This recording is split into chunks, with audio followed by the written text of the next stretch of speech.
Hello everyone, welcome to my YouTube channel Pandit Upendra study classes. Gas में जैसा कि आप लोग को पता है कि चैप्टर थर्ड का नाम क्या है, लागत आकलन, कास्ट एस्टिमेशन क्या होता है। यहाँ पे इसका कास्ट एस्टिमेशन यानी लागत आकलन क्यों बनाया गया, इसका उद्देश्य क्या होता है और ये इसकी डिफिनीशन क्या होती है, इन सभी चीज़ों के बारे में जानेंगे स्टेप बाय स्टेप। तो यहाँ पे वीडियो काफ़ी हेल्पफुल होने वाली वीडियो, लास्ट तक देखना है तभी आप लोग को समझ में आएगा। तो वीडियो से बढ़ने से पहले एक चीज़ और आप लोग को बता दूं कि अगर मेरे चैनल पर नए हो तो चैनल को सब्सक्राइब नहीं किया है तो चैनल को सब्सक्राइब कर लीजिए। सब्सक्राइब करते वक्त एक बेल आइकन का ऑप्शन आएगा, उस बेल आइकन को प्रेस कर लीजिएगा। इससे क्या होता है कि अगर किसी भी प्रकार की वीडियो बनती है तो उसकी नोटिफिकेशन आप तक जरूर पहुंच चुके। चलिए हम यहाँ पे स्टार्ट करते हैं चैप्टर थर्ड के बारे में। जैसा कि आप स्क्रीन के माध्यम से देख पा रहे हैं, चैप्टर थर्ड लागत आकलन। अब यहाँ पे इसका कहने का मतलब है चैप्टर थर्ड का लागत आकलन क्यों बनाया गया। ठीक है, सबसे पहले हम इसके बारे में बात करेंगे। तो यहाँ पे कहने का मतलब है, अगर हम किसी फैक्ट्री का निर्माण कर रहे हैं या फिर किसी मशीन का निर्माण कर रहे हैं या फिर हम किसी प्रोडक्ट का निर्माण कर रहे हैं, तो उसमें जो भी उसमें उत्पाद बनाने में वस्तु, यानी कहने का मतलब है जो भी उत्पाद बनाया जा रहा है उसमें कुछ ना कुछ खर्च आएंगे ना। ठीक है, कुछ ना कुछ खर्च आएंगे, तो वो सब किसके अंतर्गत आते हैं, तो लागत के अंतर्गत आ जाते हैं। यहाँ पे हम डिफिनीशन के माध्यम से देखेंगे स्टेप बाय स्टेप। तो फर्स्ट टॉपिक आता है आपका लागत क्या होता है। अब लागत को हम डिफिनीशन के माध्यम से देखेंगे। डिफिनीशन हमारा क्या कहता है कि किसी उत्पाद या वस्तु के निर्माण में होने वाले कुल व्यय, जिसमें भूमि पदार्थ, श्रमिक हो गया, ऊर्जा हो गया, मशीनरी हो गया तथा उपकरण का अप्रत्यक्ष खर्चे आदि सन्निहित होते हैं, उसकी लागत कहलाती है। यानी कहने का मतलब है, अगर किसी फैक्ट्री का निर्माण किया जा रहा है या फिर मशीन का या फिर प्रोडक्ट का, अगर फैक्ट्री का निर्माण किया रहा तो उसमें कौन कौन सी लागत यानी कौन कौन सी चीज़ों की आवश्यकता होती है हमें, तो भूमि की हो गई, श्रमिक की हो गई, ऊर्जा की हो गई और मशीन की हो गई। तो इन सभी चीज़ों में जो भी व्यय यानी खर्च आता है वो किसके अंतर्गत आते हैं, तो लागत कहलाता है, यानी लागत कहते हैं। ठीक है, समझ में आया। नेक्स्ट आगे बात करें तो आगे क्या कहता है कि उत्पाद के लिए वांछित कच्चे माल की लागत, डिजाइन तथा उत्पादन में होने वाले सभी अनुमानित खर्चे, प्रशासनिक खर्चे, विक्रय खर्चे, श्रम तथा बनाने में होने वाले अन्य खर्चों की गणना की जाती है। यानी हम इसका एक प्रकार से और एग्जांपल ले, अगर किसी प्रोडक्ट का निर्माण किया गया किसी फैक्ट्री में, तो वहाँ पे प्रोडक्ट निर्माण कर लिया गया है, तो उसमें जो रॉ मटेरियल्स यूज किए गए, श्रमिक यूज किए, मशीनरी यूज किए गए, उसमें कुछ ना कुछ तो व्यय होगा ही ना, मतलब कुछ ना कुछ खर्च आया हो गया। फिर उस प्रोडक्ट का प्रचार किया जाएगा तो उसके अंतर्गत भी कुछ ना कुछ खर्च आएगा, या फिर उसको डिलीवरी किया जाएगा तो उसके अंतर्गत भी कुछ ना कुछ खर्च आएगा। तो ये सब किसके अंतर्गत आते हैं, तो आपका लागत के अंतर्गत आ जाते हैं। यानी ये सभी प्रोडक्ट, यानी कहने का मतलब है ये सभी व्यय क्या कहलाता है, आपका लागत कहलाता है। आई होप गाइस यहाँ पे आपको लागत एकदम इजी ढंग से समझ में होगा। अब नेक्स्ट टॉपिक आता है तो वहीं पे आकलन के उद्देश्य, यानी आकलन क्या होता है और लागत क्या होता है, तो आपका एक ही होता है। ठीक है, आगे बात करें यहाँ पे तो इसका उद्देश्य निम्नलिखित प्रकार से होते हैं। वो कौन कौन से होते हैं, तो फर्स्ट यहाँ पे डिफिनीशन के माध्यम से देखेंगे कि स्थापित होने वाले परियोजनाओं की सफलता को सूचित करता है।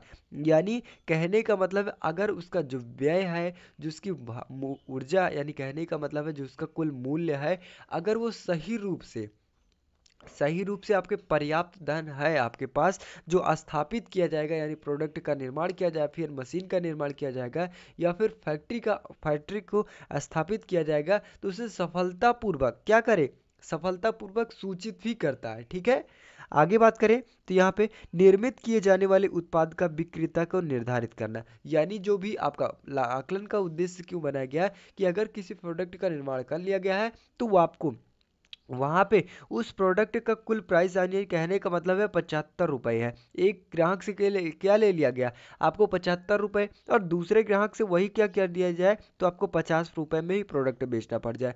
तो ऐसे ये सभी कहने का मतलब है ऐसे गुण नहीं होना चाहिए उस प्रोडक्ट में।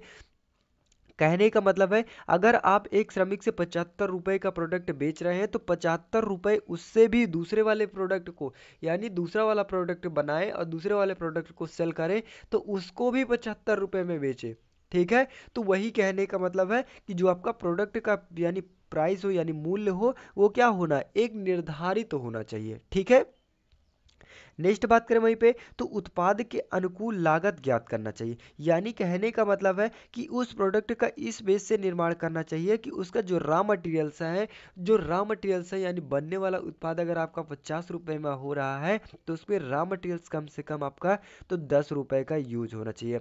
फिर उसके बाद डिलीवरी चार्ज हो गया, फिर उसके बाद प्रचार चार्ज हो गया, मशीनरी के अंतर्गत कौन कौन से खर्चा है, ये सभी प्रोडक्ट को बेचकर लगभग आपका अगर 30 रुपए में वो प्रोडक्ट बनता है तो जहाँ तक श्रमिक को जाते जाते वो प्रोडक्ट का कितना हो जाता है, तो आपका 50 रुपए। तो इसी के अकॉर्डिंग उस प्रोडक्ट का निर्माण किया जाए, नहीं तो पता लगे आपका प्रोडक्ट बनने वाला प्रोडक्ट 50 रुपए में बिकेगा और वहीं पे आप लगा दिए हैं उसमें प्रोडक्ट में जो रॉ मटेरियल्स यूज़ किए हैं, रॉ मशीनरी यूज़ किया गया है, वो सभी प्रोडक्ट का दाम यानी कहने का मतलब है 100 रुपीज़ लगा दिया है।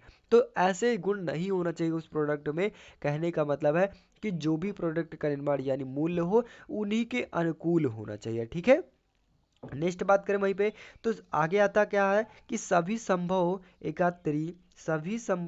एकत्री डिजाइनों को सर्वश्रेष्ठ डिजाइन का चुनाव करना चाहिए। यानी कहने का मतलब है इसका कि यहाँ पे जो भी प्रोडक्ट का निर्माण किया जा रहा है, जो उसकी डिजाइन है वो सबसे अधिक होना, यानी कहने का मतलब सब उसी प्रोडक्ट से अलग होना चाहिए, सब प्रोडक्ट से अलग होना चाहिए। ठीक है, यानी जिस उद्देश्य से बनाया गया है वो पर्पज उस प्रोडक्ट में होना चाहिए। ठीक है, नेक्स्ट बात करें यहाँ पे, तो निर्माण निर्माण एवं विक्रय संबंधी नीतियों का निर्धारण में प्रबंधन की सहायता करना चाहिए। यानी उस प्रोडक्ट का निर्माण कर रहे हैं तो सबसे पहले क्या करें, जो प्रबंधन है आपका उससे जानकारी लें। ठीक है, और वहाँ पे बाजार सर्वेक्षण के माध्यम से उस प्रोडक्ट का निर्माण किया जाए। बाय द वे, अगर आप बारिश के मौसम में यानी बारिश के मौसम में क्या करें, आपको छतरी की जगह पे कुछ और प्रोडक्ट का बना दिया जाए तो क्या होगा, उस प्रोडक्ट की ज़्यादा मांग होगी, नहीं होगी।